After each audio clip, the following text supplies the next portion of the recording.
Welcome to 9 Times, where I'm creating my own worlds. This time, for the first time ever, I'm doing a landscape. I drew thumbnail versions of a few ideas and ended up going with that first one. Some floating islands with ravines splitting off into multiple directions. Ravines going down to pretty incredible depths. Honestly, I want to be able to just make things without thinking too much. So my goal is just a simple landscape, and whatever happens, happens. Originally, the thought was for this place to be a city, but the thought of a maximum security prison popped into my head and sounded a lot cooler. This could be the place they put enhanced criminals that are too dangerous and difficult for regular prisons to contain.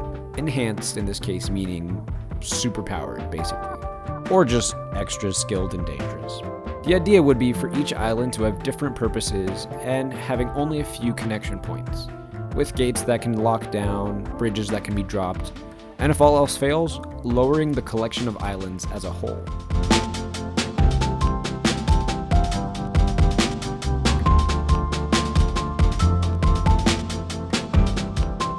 Guard posts and watchtowers would be on or in these huge rock spires surrounding the complex, with means of apprehending those brave enough to attempt an escape.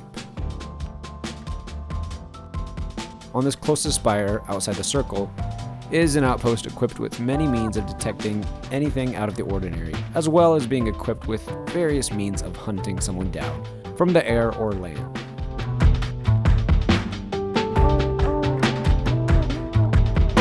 Some of the art I most admire and am most inspired by are beautiful and interesting landscapes.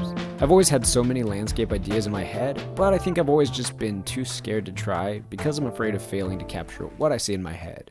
I need to get over that, and luckily I am getting over that. After all, this channel is called 9 Times, not 1 time. I would so much rather upload 9 times doing my best than upload 1 time because I spent so much time trying to perfect every little pixel.